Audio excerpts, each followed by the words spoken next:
Hi everyone, it's Dr. Kate. I'm here to talk a little bit about the book that is on tap for you to read this week. Just give you a couple of opening thoughts, and I also wanted to clarify a few things from the discussion board, which was great. You all did a really good job on the discussion this week about heteronormative time and about realness. So first I wanted to talk about realness. Realness is a super complicated topic, which I think you can tell as you read through the discussion board and the different ways people think about it. One of the questions that I asked you to consider is how realness might change your thinking about identity in general. And I think that it might help to think about realness as being about meeting the standards of certain social norms. So everybody is in some way engaged in realness. So for example, if you're going to a job interview, you likely are doing a kind of job interview realness, right? So you might wear a suit, a tie, you might put on more makeup than usual, you might wear a different kind of shoes, right? You're sort of making yourself up to be a job candidate, right? If you're going to a birthday party, you're going to do realness in a really different way, right? Depending on where you're going. So realness is about meeting up to norms. One thing I want to warn you against is thinking that the people who are in ballroom are just acting and pretending to be somebody they're not.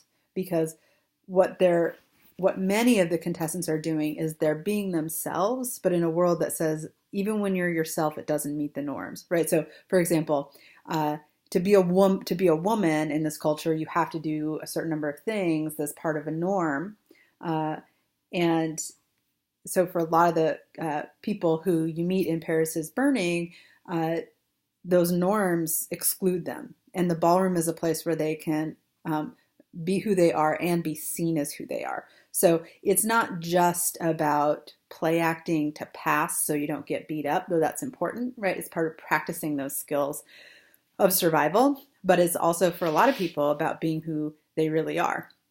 If you think about the man who does military realness in the movie, it's clear to me that that there's a lot of him that would like to be in the military, that he's like, I have these skills. The thing that keeps me from this is racism and homophobia, right? So realness is complicated. It's not just a terrible thing where people like have to pretend to be somebody they're not so they're not killed. It's also a celebration, and it's also a way of being, hi, this cat wants to say hi. It's also a way of being seen as yourself. Another thing that's important about the ballroom scene is how it's also about family and queer kinship. So you see relationships form between mothers and daughters and fathers and children, and it's a way of building the kind of support that a lot of the folks you meet in the film can't find in other places. So it's not all doom and gloom, right? It's also about celebration and about making family and care and those kinds of things. So I wanted to say that about realness. Now, about heteronormative time, again, y'all did a really good job teasing out some of the complexities of that. And the one thing I wanted to say about that is it's important to remember that for Halberstam, queer is different from gay and lesbian, right? So queer is about people who fashion their lives in oppositional way to norms. So norms say when you're in your mid to late 20s, you have to sort of stop staying out all night, and you have to be an adult. And being an adult means that you pay bills and you buy a house and you get married and you settle down, right? So those are norms. So there are plenty of gay, lesbian, bi, pansexual people who abide by those norms in significant ways. And for Halberstam, that's different from queer. Okay, so that's gay and lesbian.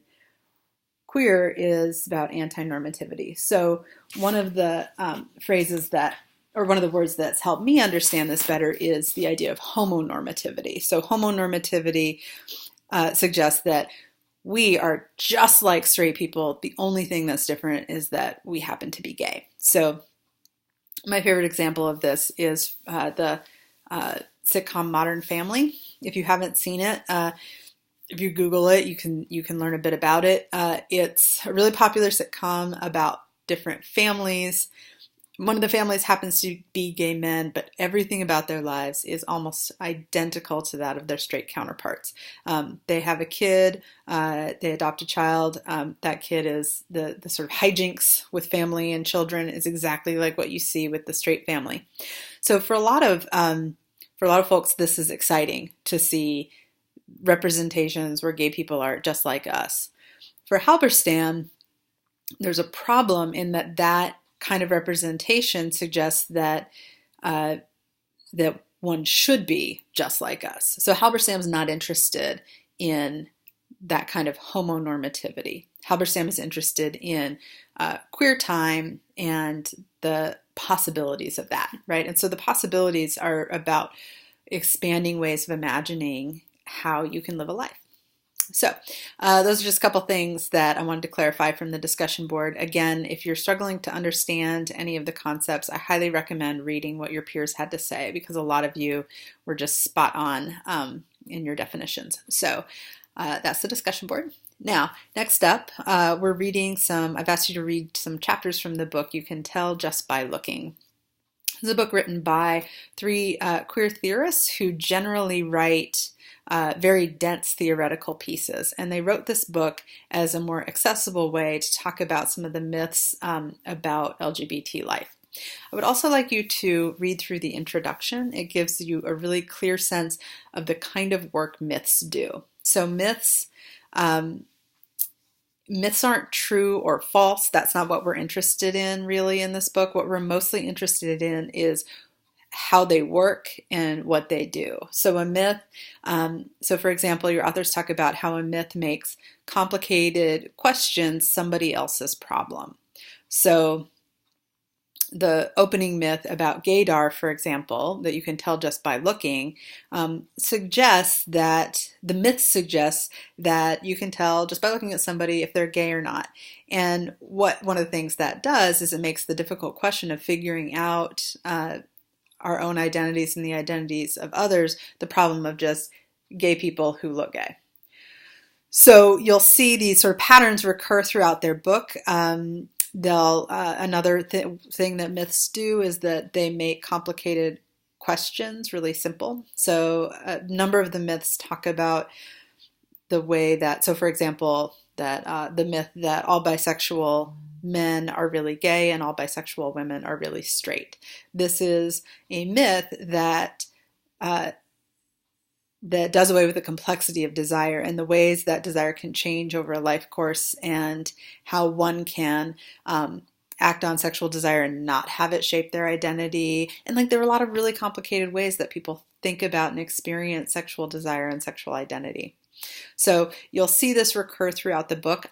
As you're selecting your myths that you're going to read, I highly recommend choosing ones that when you look at it, you 100% believe. You're like, yes, that is true. Because those are the myths that I think will help you think differently about a lot of our kind of common sense ideas about sexuality, gender, and desire. Also, when you're reading, keep track of how your authors sort of dismantle the myths and the kinds of new arguments they make. I'm interested in the discussion board and then also in the unit exam in seeing how you understand their use of evidence, like what's their logic. So you're not, I'm asking you to read a number of myths, but they're fairly short and you should have time to really sort of tease them apart and see some of the complexities of the argumentation itself. Some of these myths can read almost like they're much simpler than they are. So I will leave it at that. Again, I'm online. If you have any questions or concerns or you want to talk through any of the readings or struggles you might be having in understanding anything, just send me an email and we can quickly set up a time to talk on Google Hangouts or on the telephone. So have a good rest of your day and I look forward to reading the next discussion board.